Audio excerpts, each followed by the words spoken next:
الحمدللہ رب العالمین والصلاة والسلام علی رسول النبی الکریم وعلی آلہ واصحابہ اجمعین اما بعد فاعوذ باللہ من الشیطان الرجیم بسم اللہ الرحمن الرحیم ما کان للہ ان یتخذ من ولد سبحانہ اذا قضى امرا فانما يقول له كن فيكون وان اللہ ربی وربکم فاعبدوہ ھذا صراط مستقیم صدق اللہ مولانا العظیم اللہم صلی علی سیدنا مولانا محمد مبارک وسلم علیہ صلاۃ سلاما کثیرا کثیرا۔ قابل احترام، قابل عزت میرے بھائیوں، قابل احترام اسلامی مائیں اور بہنیں، السلام علیکم ورحمۃ اللہ وبرکاتہ۔ آج کا جو ہمارا مین سبق ہے وہ تو آیت نمبر 41 سے سٹارٹ ہوگا، جہاں سے نئی بات شروع ہو رہی ہے، حضرت ابراہیم علیہ السلام کی کہانی، اس کی ایک ایپیسوڈ، اس کی ایک قسط، اس کا ایک حصہ آیت نمبر 41 سے سٹارٹ ہوتا ہے۔ لیکن جہاں ہم نے چھوڑا تھا پچھلے ہفتے، تو درمیان میں جو 5-6 آیات ہیں تو ان کا ترجمہ کر لیتے ہیں اور اس کے بعد پھر ہم اپنے مین سبق کی طرف چلے جائیں گے۔ تو آج کا سبق جو ہے وہ آیت نمبر 35 سے ہم سٹارٹ کر رہے ہیں اور 5-6 آیات کا ترجمہ کر کے پھر جو مین بات شروع ہو رہی ہے ابراہیم علیہ السلام کی، اس کا آغاز کرتے ہیں۔ ما کان للہ ان یتخذ من ولد، اللہ رب العالمین کے شایان شان ہی یہ بات نہیں ہے کہ وہ کسی کو بنا لے اپنا بیٹا، اپنی اولاد بنائے۔ تو یہ جواب دیا جا رہا ہے جنہوں نے عیسیٰ علیہ السلام کو اللہ کا بیٹا بنا لیا، تو ان کو جواب دیا جا رہا ہے کہ اللہ کی نہ ضرورت ہے، نہ اللہ رب العالمین کوئی محتاج ہیں کسی کی مدد کے، نہ اس کی شان کے لائق ہے کہ وہ کسی کو اپنی اولاد بنا لے۔ سبحانہ، وہ تو پاک ہے ان باتوں سے، اس کو ضرورت نہیں ہے مدد کی، اولاد ہوتی ہے سہارا بننے کے لیے۔ تو اس کی ربوبیت، اس کی طاقت تو ایسی ہے، اذا قضى امرا فانما يقول له كن فيكون، وہ تو جب کسی کام کا فیصلہ کرتا ہے تو بس وہ کہہ دیتا ہے ہو جا تو وہ ہو جاتا ہے، تو اس کو کسی کی مدد کی کوئی ضرورت نہیں ہے، نہ ہی کوئی احتیاج ہے، تو اس کی کوئی اولاد نہیں ہے، نہ اس کے شیعہ نشان ہے۔ اگلی بات فرمائی وَإِنَّ اللَّهَ رَبِّي وَرَبُّكُمْ، بے شک اللہ میرا رب بھی ہے اور تمہارا رب بھی ہے، فَاعْبُدُوهُ، اسی کی عبادت کرو، ھذا صراط مستقیم، سیدھا راستہ یہی ہے، یہی ایک سیدھا راستہ ہے کہ بے شک اللہ میرا رب بھی ہے، تمہارا رب بھی ہے، صرف اسی کی عبادت کرو۔ تو یہ عیسیٰ علیہ السلام نے، یہ عیسیٰ علیہ السلام کی دعوت ہے۔ جن کو تم خدا کا بیٹا کہہ رہے ہو، تو وہ خود لوگوں سے کیا کہہ رہے ہیں؟ وہ کہہ رہے ہیں ان اللہ ربی و ربکم۔ ان کی دعوت تو یہ ہے کہ اللہ میرا بھی رب ہے اور تمہارے بھی رب ہے، اسی کی عبادت کرو، یہی سیدھا راستہ ہے۔ تو تم ان کی بات چھوڑ کر ان کو خدائی میں شریک کر رہے ہو۔ اللہ فرماتے ہیں فاختلف الاحزاب من بینہم، تو مختلف گروہ ان میں سے بس وہ مختلف جھگڑوں میں پڑ گئے، اختلافات میں پڑ گئے اور تفرقہ بازی میں پڑ گئے۔ فاختلف الاحزاب من بینہم، ان کے اندر سے، اہل کتاب کے اندر سے کچھ فرقے بن گئے، انہوں نے آپس میں اختلاف کیے اور فرقے بن گئے۔ فویل للذین کفروا من مشہد یوم عظیم، بربادی اور تباہی ہوگی کافروں کے لیے اس دن جس دن وہ حاضر ہوں گے، اس بڑے دن قیامت کے دن، جس دن وہ اللہ کے سامنے حاضر ہوں گے، تو اس دن ان کے لیے بڑی تباہی ہوگی، ان کے لیے بڑی بربادی ہوگی جس دن وہ اس بڑے دن اللہ رب العالمین کے سامنے حاضر ہوں گے۔ اسمع بہم وابصر یوم یاتوننا، آج ہماری بات نہیں سن رہے ہیں اور نہ ہی آنکھیں کھول کے دیکھ رہے ہیں کسی حقیقت کو، تو فرمایا اسمع بہم وابصر یوم یاتوننا، وہ خوب دیکھیں گے ہر چیز کو اور خوب سنیں گے ہر چیز کو جس دن ہمارے سامنے آئیں گے۔ ان کے کان بھی کھل جائیں گے، ان کی آنکھیں بھی کھل جائیں گی، خوب سنیں گے اور خوب دیکھیں گے جس دن ہمارے سامنے آئیں گے۔ لیکن الظالمون اليوم فی ضلال مبین، لیکن یہ ظالم آج کے دن کھلی گمراہی میں پڑے ہوئے ہیں، آج آنکھیں نہیں کھول رہے ہیں، آج کان نہیں کھول رہے ہیں، ورنہ جس دن ہمارے سامنے آئیں گے اس دن ان کی آنکھیں بھی کھل جائیں گی، ان کے کان بھی کھل جائیں گے۔ وَأَنذِرْهُمْ يَوْمَ الْحَسْرَةِ وَأَنذِرْهُمْ يَوْمَ الْحَسْرَةِ إِذْ قُضِيَ الْأَمْرُ، اے نبی آپ ان کو ڈرائیے کہ وہ دن ان کے لیے افسوس اور حسرت کا دن بن جائے گا۔ اس دن ان کے ہاتھ میں سوائے افسوس اور حسرت کے کچھ نہیں آئے گا۔ وَأَنذِرْهُمْ يَوْمَ الْحَسْرَةِ، ان کو ڈرائیے اس دن سے جس دن حسرت اور افسوس کے سوا، رگرٹ کے سوا کوئی چیز ان کے ہاتھ نہیں آئے گی۔ اذ قضی الامر، جس دن فیصلہ کر دیا جائے گا، وہم فی غفلۃ وہم لا یؤمنون، آج وہ غفلت میں پڑے ہوئے ہیں، آج وہ ایمان نہیں لا رہے ہیں، آج وہ غفلت میں ہیں، آج وہ ایمان نہیں لا رہے ہیں۔ جس دن فیصلے کا دن آئے گا اس دن افسوس اور حسرت کے سوا ان کے کچھ ہاتھ نہیں آئے گا۔ ان کو ڈرا دیں، ان کو سمجھا دیں۔ انا نحن نرث الارض ومن علیہا، اس ساری کائنات کے زمین کے وارث ہم ہی ہیں، اور جو کچھ زمین کے اوپر ہے وہ بھی ہمارا ہے، ہم ہی زمین کے اصلی وارث ہیں، اور جو کچھ اس زمین کے اوپر ہے وہ ہمارا ہی ہے۔ وَإِلَيْنَا يُرْجَعُونَ، اور ان سب کو ہماری طرف ہی لوٹایا جائے گا۔ ان کی ڈیسٹینیشن جو ہے نا، فائنل ڈیسٹینیشن، وہ ہمارے پاس ہی ہے، ان سب کو ہمارے پاس ہی آنا ہے، اور اس زمین کے اور جو کچھ زمین کے اوپر ہے اس کے مالک و وارث ہم ہی ہیں۔ یہ کچھ آیات تھی جو درمیان میں رہ گئی تھی، ان کا ترجمہ ہو گیا۔ اب جو ہے نا آج کے جو مین حصہ ہے سبق کا، وہ سٹارٹ ہوتا ہے۔ وَاذْكُرْ فِي الْكِتَابِ ابراہیم، اے نبی ان کے سامنے پیش کیجئے اس قرآن کے ذریعے سے ابراہیم علیہ الصلوۃ والسلام کا واقعہ، ابراہیم علیہ الصلوۃ والسلام کی زندگی ان کے سامنے پیش کیجئے اس کتاب کی صورت میں، قرآن کے اندر۔ انہ کان صدیقا نبیا، اہل ایمان کے لیے تو ابراہیم علیہ الصلوۃ والسلام کی جو مثال ہے اس میں سبق اہل ایمان کو یہ دیا گیا ہے کہ جو حالات مشکل آتے ہیں نا ان سے صرف آپ نہیں گزرے، اس سے پہلے ابراہیم بھی، میرے جو نبی ابراہیم ہے وہ بھی مشکل حالات سے گزرے ہیں، ان کے لیے بھی حالات بڑے مشکل تھے، ان کو بھی ہجرت کرنا پڑی، لیکن اس کے بعد اللہ رب العالمین نے ان کے لیے آسانیاں پیدا کر دیں اور ان کو کامیابیاں عطا کی۔ تو ابراہیم علیہ الصلوۃ والسلام کی زندگی کو دیکھو تو تم بھی اسی مشکل سے گزر رہے ہو، اور تمہیں بھی وطن کی قربانی دینی پڑے گی، اور اس کے بعد جیسے ابراہیم کے لیے راستے کھل گئے تھے، اللہ رب العالمین تمہارے لیے بھی آسانیاں پیدا کریں گے، جیسے وہ کامیاب ہوئے تھے اللہ تمہیں بھی کامیاب کریں گے۔ یہ تو ایمان والوں کی تسلی ہے اس کے اندر۔ لیکن جو مکہ والے تھے ان کو سبق دیا جا رہا ہے کہ تمہارا دعویٰ تو یہ ہے کہ تم ابراہیمی ہو، تم کہتے ہو ہم ابراہیمی ہیں، ان کی نسل ہیں، ان کے خاندان سے ہیں، انہی کو فالو کرنے والے ہیں، تو یہ ہے ابراہیم علیہ السلام کی زندگی۔ اب پڑھو ان کی زندگی کو اور دیکھو اپنی زندگی کو، تمہیں کوئی لگتا ہے کہ تمہاری کوئی نسبت ان کے ساتھ ہو سکتی ہے؟ کہاں وہ اور کہاں تم؟ تو یہ ان کی زندگی کا چیپٹر ہے، اس کو پڑھو اور پھر اپنا جائزہ لو، تمہیں اندازہ ہو جائے گا کہ تمہاری کیا نسبت ہے ابراہیم کے ساتھ، تم کہاں کھڑے ہو اور وہ کہاں تھے۔ تو ان کو یہ سمجھایا جا رہا ہے۔ اللہ رب العالمین فرماتے ہیں ان کو سنائیے اس قرآن کے ذریعے سے ابراہیم کا قصہ۔ انہ کان صدیقا نبیا، بے شک وہ صدیق بھی تھے اور نبی بھی تھے۔ یہ صدیق کیا ہوتا ہے؟ پہلی بات تو یہ ہے کہ ہر نبی صدیق ہوتا ہے، ہر نبی صدیق ہوتا ہے، اور یہ جو لفظ ہے کسی اور کے لیے بھی استعمال ہو سکتا ہے۔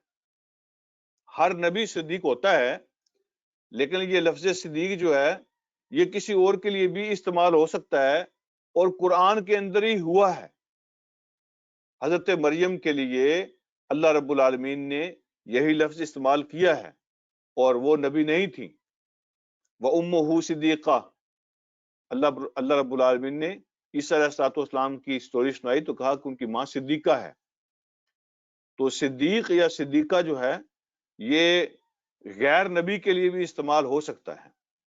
اور اس کا ایک معنی یہ ہوتا ہے کہ جس کی زندگی میں جھوٹ نہیں ہے، جس نے کبھی جھوٹ نہیں بولا. اور دوسرا اس کا مطلب یہ ہوتا ہے کہ جو عقیدہ اس کا ہو، جو دعویٰ اس نے کیا ہے، تو کبھی اس کا عمل اس کے خلاف نہیں ہوتا. ایسا نہیں ہوتا، وہ صدیق نہیں ہوتا جو کہتا کچھ اور کرتا کچھ اور ہو.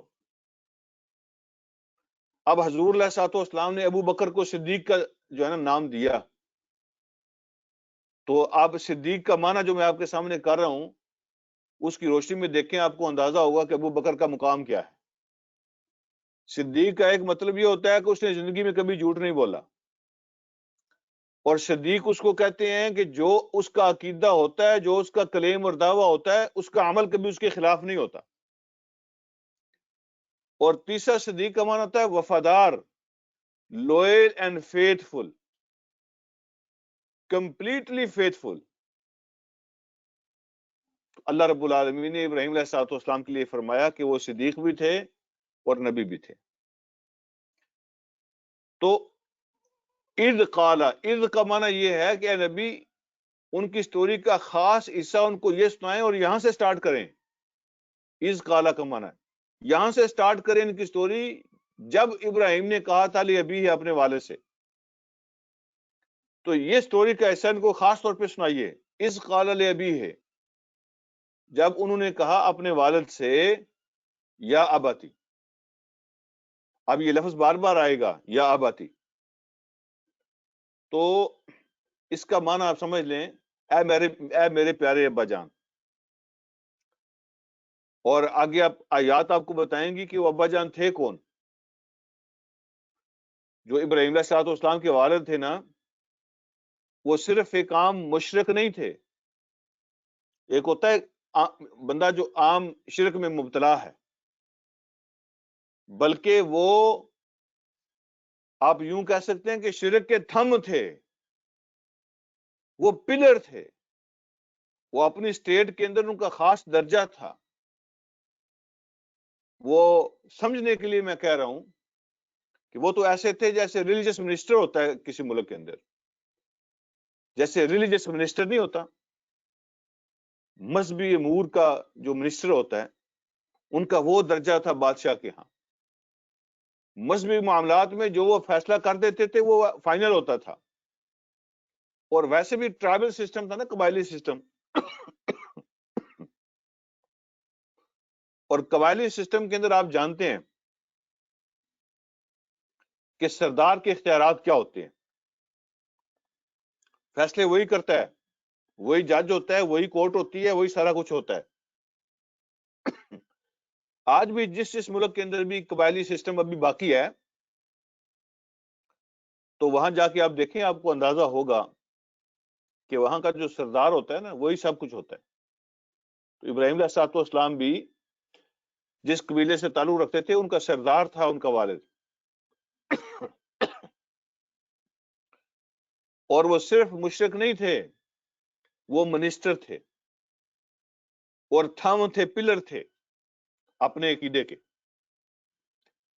تو ایسا آدمی جس کا شرک چھپا ہوا نہیں ہے، اوپن اور کلیئر ہے، اور کوئی عام مشرک بھی نہیں ہے، وہ شرک کا پلر ہے، اس کو ابراہیم علیہ الصلوۃ والسلام مخاطب کر رہے ہیں. یہ گلا تھوڑا خراب ہے. تو اس کو مخاطب کر رہے ہیں، اور کس طرح مخاطب کر رہے ہیں، الفاظ کیا استعمال کر رہے ہیں. یہ میرے اور آپ کے لیے بڑی سمجھنے والی بات ہے.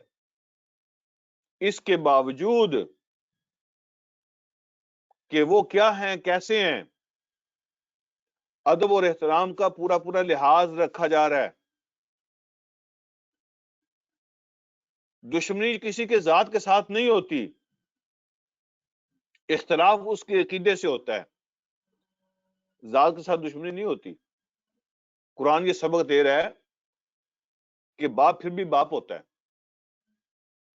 اور ادب اور احترام کا رشتہ اس کے ساتھ ہوتا ہے. جب آپ اس سے مخاطب ہوں گے، اس بات کا خیال رکھیں گے کہ وہ تمہارا باپ ہے، چاہے اس کا عقیدہ کوئی بھی ہو. وہ عقیدے والی بات اور ہے، ابراہیم علیہ السلام نے اختلاف کیا اور ڈٹ کے کیا، اور جہاں کہیں ان کی گمراہی اور جہالت اور شرک تھا اس کو ایکسپوز کیا ہے، ان کے سامنے بات رکھی ہے، لیکن ادب و احترام کو ہاتھ سے جانے نہیں دیا۔ تو کہا یا ابتی، اے میرے پیارے ابا جان، لما تعبد ما لا يسمع ولا يبصر ولا یغنی عنک شیئا، آپ ان چیزوں کی عبادت کیوں کرتے ہیں؟ تین وجہ بیان فرمائی۔ آپ کیوں عبادت کرتے ہیں ان کی؟ لا یسمع، جو نہ سنتا ہے، ولا یبصر، نہ دیکھتا ہے، ولا یغنی عنک شیئا، نہ آپ کے کسی کام آ سکتا ہے۔ اگر آپ مشکل میں ہوں تو آپ کو چھڑا نہیں سکتا، آپ کی کوئی ضرورت ہو تو پوری نہیں کر سکتا، آپ کے کسی کام نہیں آ سکتے، نہ دیکھتے ہیں، نہ سنتے ہیں، نہ کسی کام آ سکتے ہیں، تو پھر خدا کیسے ہوگے بھائی؟ عجیب بات ہے نا، جو بت بنا کے پوچھتے ہیں وہ اپنے ہاتھوں سے خدا بناتے ہیں۔ خدا اس قابل بھی نہیں ہے ان کا کہ وہ خود ہی بن جائے۔ ناک اس کا یہ بناتے ہیں، کان اس کے یہ بناتے ہیں، ہاتھ پاؤں اس کے یہ بناتے ہیں، اور پھر بنا کے اگر میں دھوپ میں ہو تو سائے میں نہیں جا سکتا، بارش آ جائے تو اندر نہیں جا سکتا، لیکن یہ سمجھتے ہیں کہ ہمارے سارے مسئلے حل کر دیتا ہے۔ تو فرمایا اس کی کیوں عبادت کرتے ہیں جو نہ سنتا ہے، نہ دیکھتا ہے، نہ آپ کے کسی کام آ سکتا ہے؟ پھر کہا یا اباتی، اے ابا جان، انی قد جاءنی من العلم ما لم یأتک، ابا جان عمر میں آپ بڑے ہیں، لیکن میرے اور آپ میں فرق یہ ہے، انی قد جاءنی من العلم، میرے پاس علم آیا ہے، میرے پاس علم ہے۔ تو علم جو ہے نا وہ بڑا ہوتا ہے۔ ما لم یاتک، وہ علم آپ کے پاس نہیں ہے، میرے پاس وہ علم پہنچا ہے، آیا ہے جو آپ کے پاس نہیں آیا۔ لہذا فتبعنی، آپ مجھے فالو کریں، اور یہ فالو علم کی وجہ سے ہے۔ عمر میں رتبے میں درجے میں آپ کا بیٹا ہوں، آپ میرے باپ ہیں، لیکن جو علم مجھے عطا ہوا ہے وہ آپ کے پاس نہیں ہے۔ اس علم کی وجہ سے فتبعنی، آپ مجھے فالو کریں، اہدک صراطا سویا، میں آپ کو سیدھے راستے کی طرف رہنمائی کروں گا، میں آپ کو سیدھے راستے کی طرف رہنمائی کروں گا۔ تو پتہ چلا کہ یہاں عمر کا مسئلہ نہیں ہوتا، مین چیز علم ہوتا ہے، مین چیز وہ روشنی ہوتی ہے جس کو اللہ عطا فرمائے۔ جس کے پاس وہ روشنی ہو لوگ اس کو فالو کرتے ہیں، اس کو فالو کرنا چاہیے۔ بڑے چھوٹے کا مسئلہ نہیں ہے، رشتے کا بھی مسئلہ نہیں ہے، مسئلہ تو علم اور اس روشنی کا ہے۔ اس کے بعد فرمایا یا ابتی لا تعبد الشیطان، اے میرے پیارے ابا جان، بار بار وہی لفظ ہے، لا تعبد الشیطان، ابا جی آپ شیطان کی پوجا نہ کریں، آپ شیطان کی عبادت نہ کریں۔ ان شیطان کان للرحمن عصیا، بے شک شیطان تو رحمان کا بڑا نافرمان ہے، عاصی سے ہے نا، عصیہ، وہ بڑا سخت نافرمان ہے۔ اور یہاں دو لفظوں کی طرف آپ کی توجہ چاہوں گا، فرمایا لا تعبد الشیطان، شیطان کی عبادت نہ کریں۔ تو کوئی بندہ شیطان کی عبادت تو نہیں کرتا کہ اس کو سجدہ کرتا ہو، اس کو پوچھتا ہو جیسے ہم اللہ کو سجدہ کرتے ہیں۔ تو یہاں کہا کہ عبادت نہ کرو شیطان کی، وہ شیطان کی عبادت تو نہیں کرتے تھے، لیکن جو اطاعت ہوتی ہے نا، اطاعت وہ بھی عبادت ہوتی ہے۔ لوگ شیطان کو سجدہ نہیں کرتے لیکن شیطان کی اطاعت کرتے ہیں، اور جو شیطان کی اطاعت ہے وہ بھی اس کی عبادت ہے۔ اور فرمایا دوسرا لفظ جس کی طرف توجہ چاہوں گا، یہ نہیں کہا کہ وہ اللہ کا دشمن ہے، ٹھیک ہے، وہ خالق کا دشمن ہے، وہ مالک کا دشمن ہے، وہ رب کا دشمن ہے، رحمان کا لفظ استعمال کیا، ان شیطان کانا للرحمن عصیا،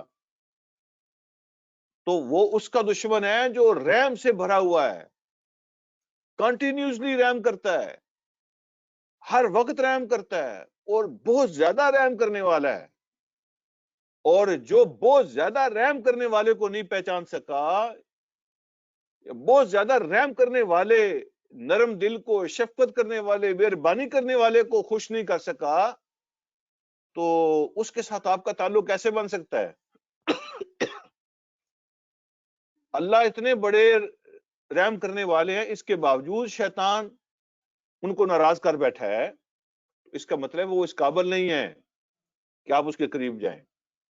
وہ تو رحمان کو راضی نہیں رکھ سکا جو ہر وقت رحم کرنے والے ہیں، ان کا بڑا نافرمان ہے، وہ اس کی عبادت نہ کرے.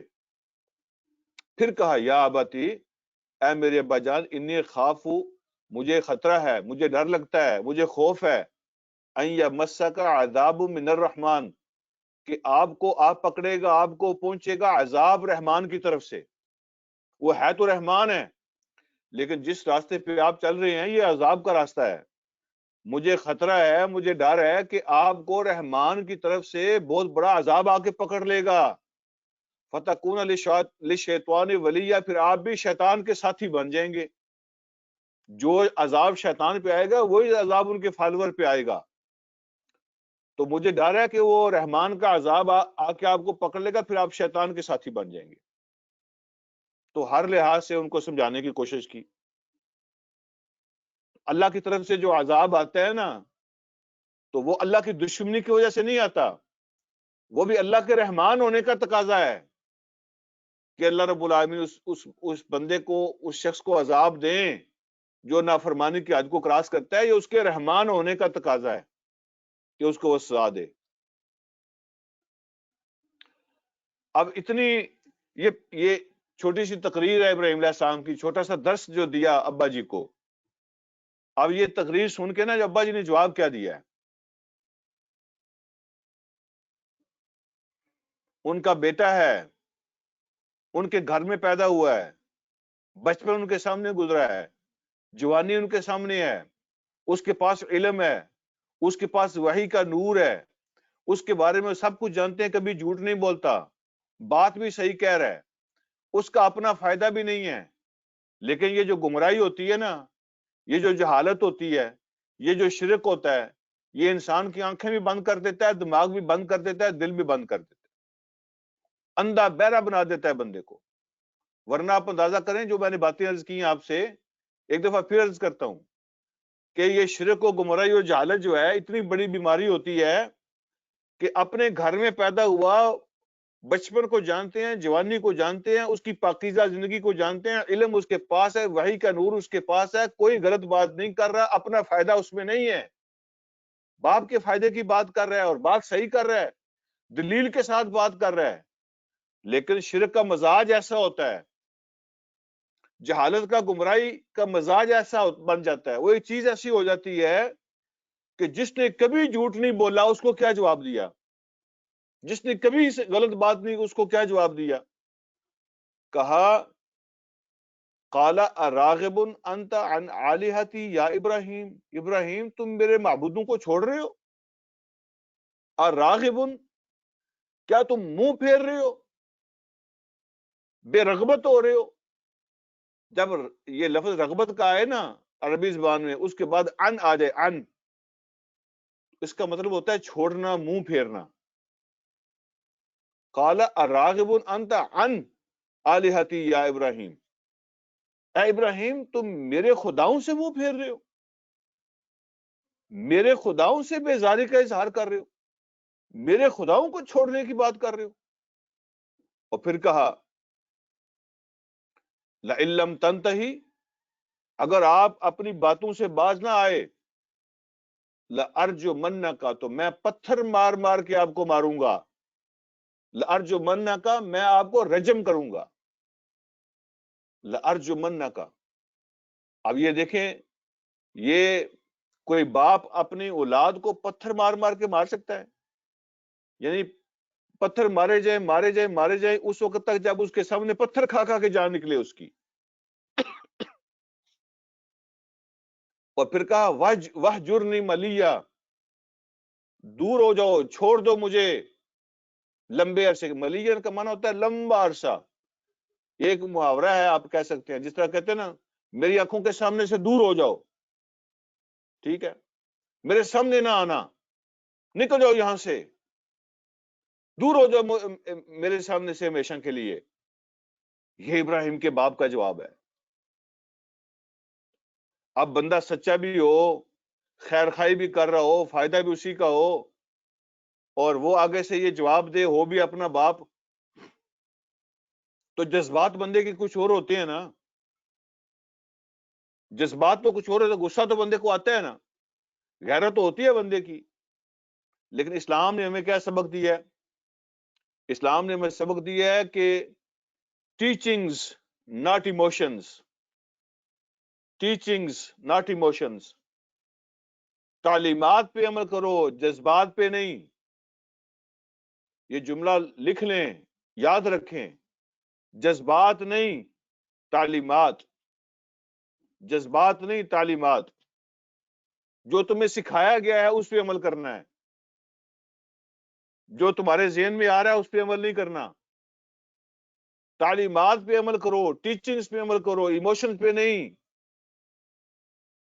جذبات تو بندے کے کچھ اور ہوتے ہیں، لیکن دیکھنا ہے کہ تعلیمات کیا ہیں۔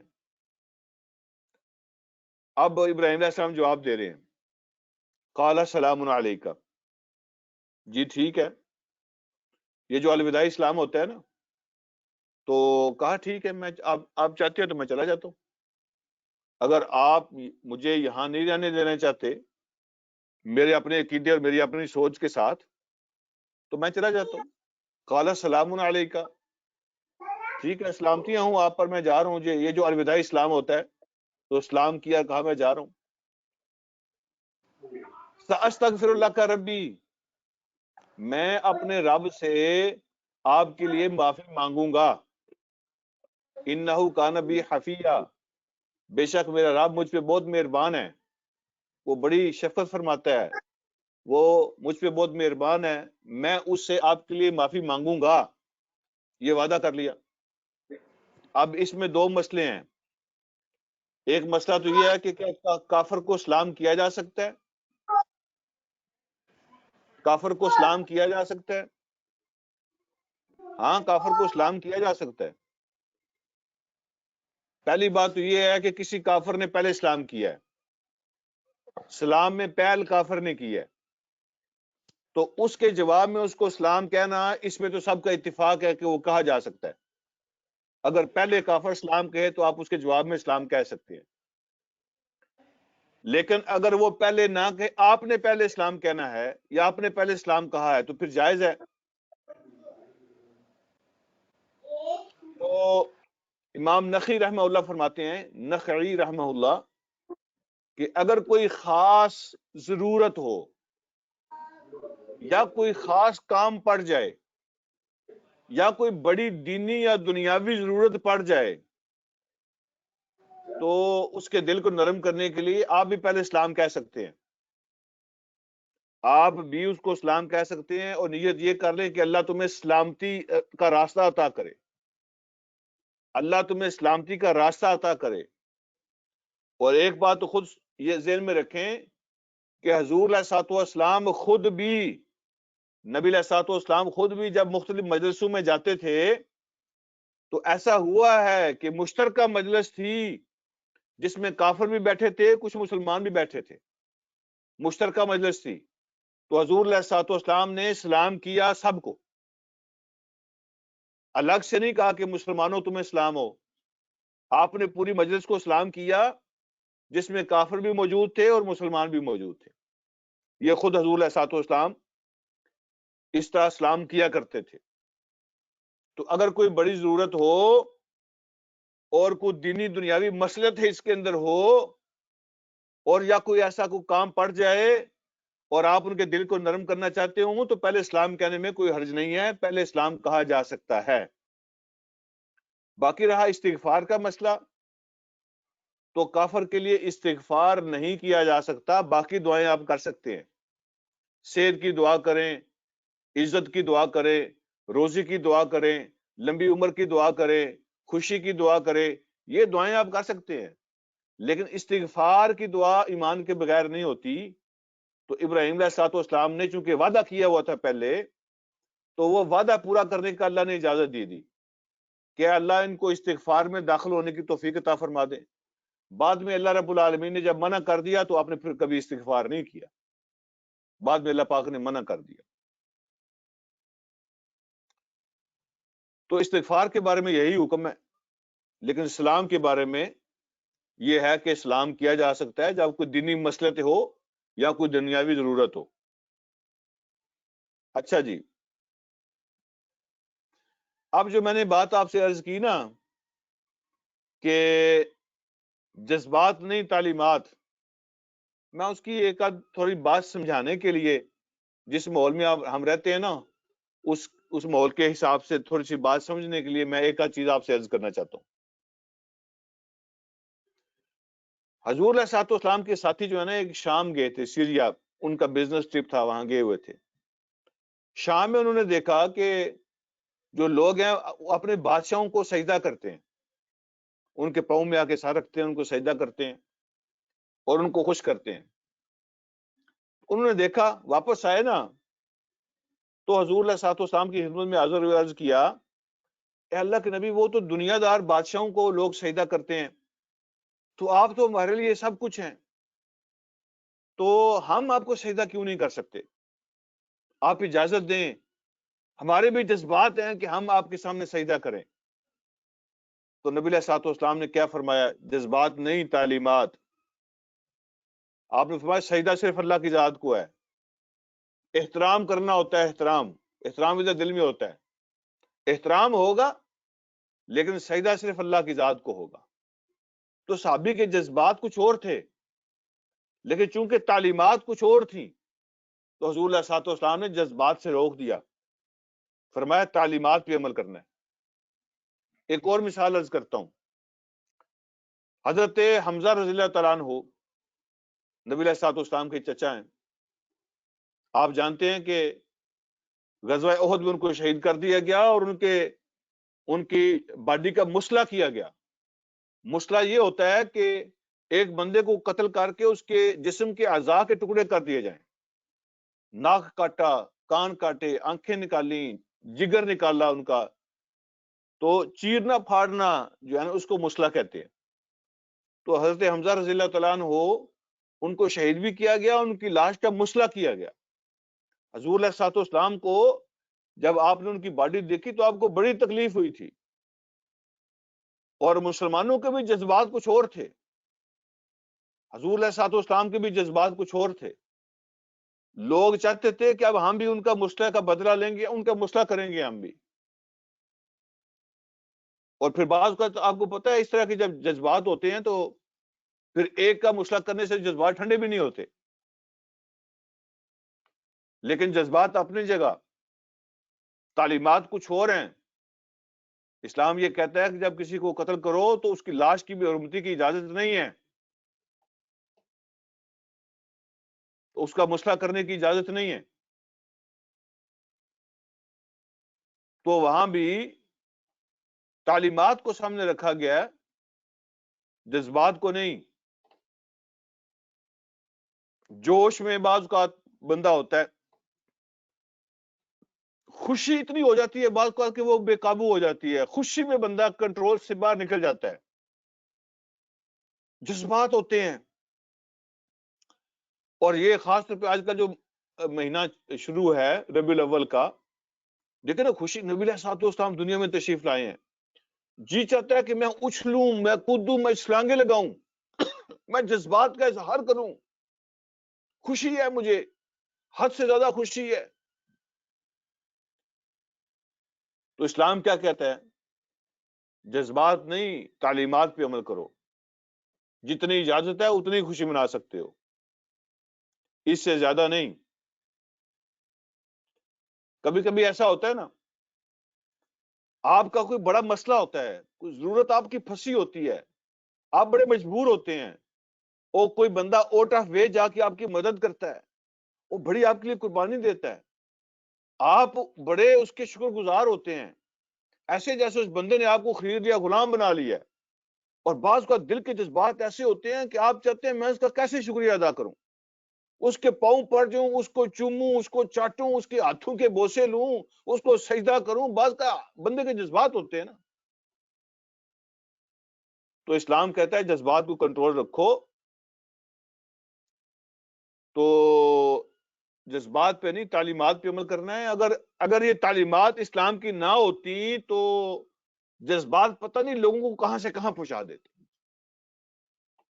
جذبات تو کہاں سے کہاں پہنچا دیتے ہیں اگر تعلیمات میں نقشہ ہی کوئی اور ہوتا، جیسے ہر مذہب کے اندر بنا ہوا ہے. اب ہندوؤں کو دیکھیں، سکھوں کو دیکھیں، یہودیوں کو دیکھیں، عیسائیوں کو دیکھیں، جذبات نے کیا نقشے بنا دیے ہیں. اور اگر اسلام کی تعلیمات نہ ہوتی تو جذبات پتہ نہیں کیا نقشہ بنا دیتے. تو ابراہیم علیہ الصلوۃ والسلام نے کہا ٹھیک ہے میں جا رہا ہوں.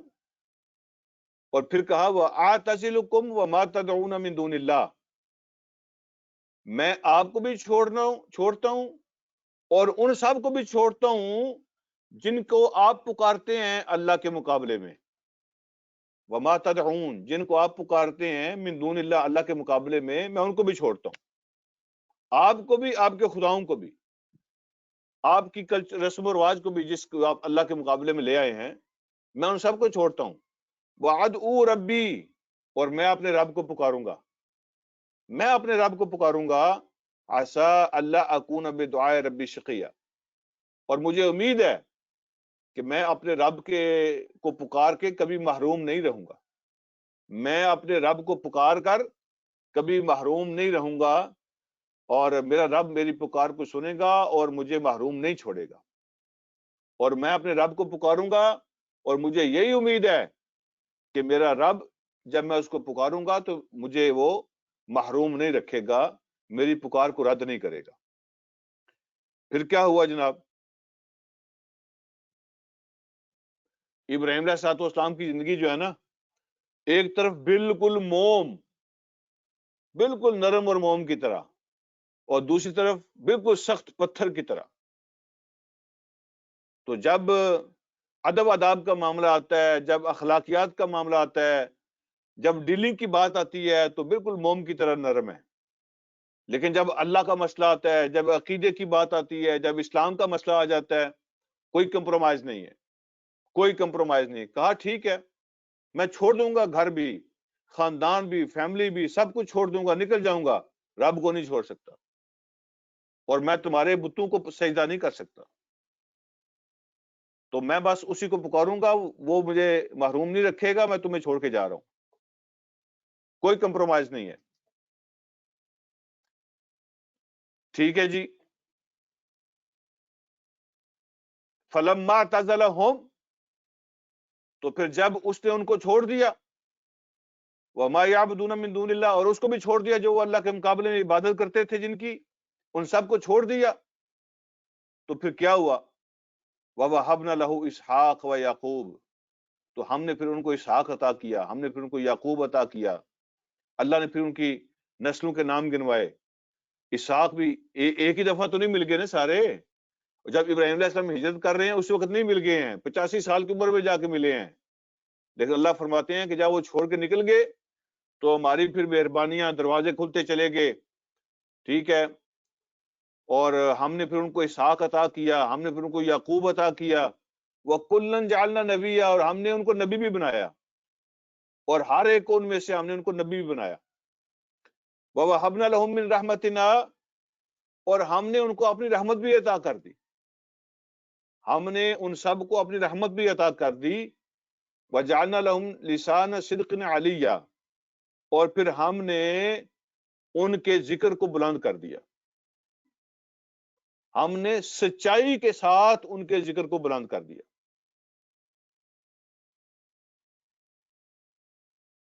بہت بلند کیا. کیسے بلند کیا ہے؟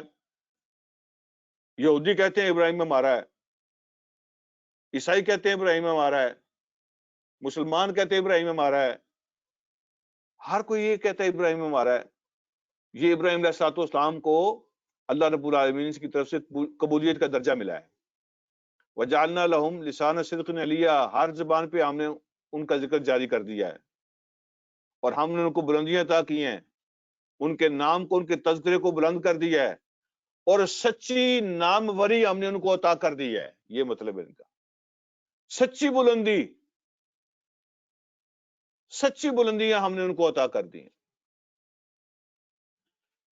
تو دیکھیں نا، جو اللہ کے لیے اجڑتا ہے نا، جو اللہ کے لیے اجڑ جاتا ہے، گھر بار دنیا چھوڑ دیتا ہے، تو پھر اللہ رب العالمین اس کو چھوڑتے نہیں ہیں، اللہ پھر اس کو بسا دیتے ہیں.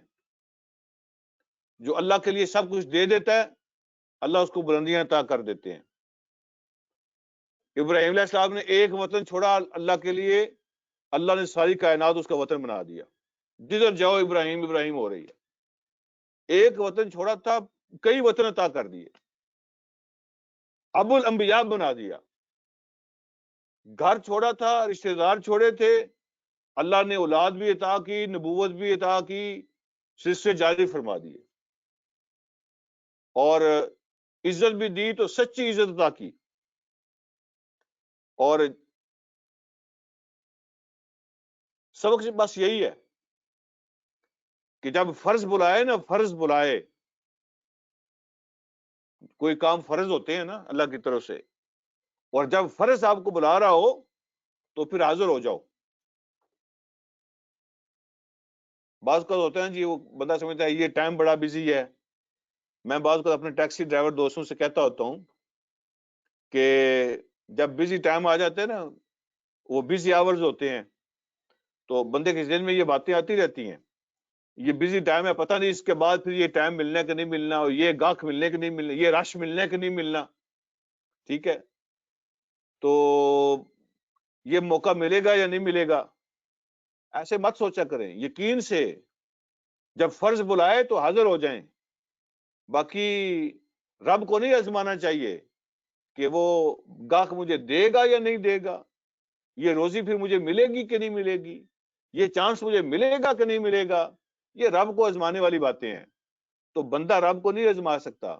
بس یہ یقین رکھیں کہ میں فرض کے لیے، فرض کی پکار پہ لبیک کہہ رہا ہوں، میرا رب بلا رہا ہے تو میں جا رہا ہوں. باقی سارے کام رب کے ہیں، اس کو کہنے کی ضرورت نہیں ہوتی، اور اس کو بتانے کی ضرورت نہیں ہوتی، اس کو جتانے کی بھی ضرورت نہیں ہوتی کہ میں نے تیرے لیے چھوڑا سب کچھ. اس کو خود ہی پتا ہوتا ہے، اس کو پتا ہوتا ہے، وہ انتظام کر دیتا ہے. کتنے لوگ ہیں، میں کہتا ہوتا ہوں، کتنے لوگ ہیں کہ آمنے سامنے دکانیں ہوتی ہیں، کتنے لوگ ہیں جو دکان کھول کے بیٹھے رہتے ہیں، کسی کے پاس بہت زیادہ گاہک آتے ہیں، وہی اس کے پاس بھی سامان ہے، وہی دوسرے کے پاس سامان ہے، ایک ہی کمپنی کا مال ہوتا ہے، لیکن ایک بندے کے پاس زیادہ آتے ہیں، دوسرے کے پاس تھوڑے آتے ہیں. ایسا کیوں ہوتا ہے؟ آمنے سامنے دکانیں ہو، یا کٹھی دونوں ایک دکانیں ایک جگہ پہ ہوں، سیم کمپنیوں کا مال انہیں رکھا ہوا ہو، سیم مٹیریل رکھا ہوا ہو، ایک کے پاس زیادہ بندے جاتے ہیں، ایک کے پاس کم جاتے ہیں. یہ اللہ رب العالمین کے انتظام ہوتے ہیں. جب فرض پکارے تو حاضر ہو جاؤ، باقی باتیں اللہ پہ چھوڑ دو. اللہ مجھے اور آپ کو سمجھنے کے عمل کی توفیق عطا فرمائے. وآخر دعوانا الحمدللہ رب العالمین. انشاءاللہ اگلے رکوع میں اللہ پاک نے کچھ اور نبیوں کے ریفرنس بھی دیے ہیں، اور تھوڑا تھوڑا اور نبیوں کی زندگی کو بھی ٹچ کیا ہے. اللہ پاک مجھے اور آپ کو ان روشنی کے میناروں کی زندگی کو سمجھنے اور پر عمل کرنے کی توفیق عطا فرمائے. وآخر دعوانا الحمدللہ رب العالمین.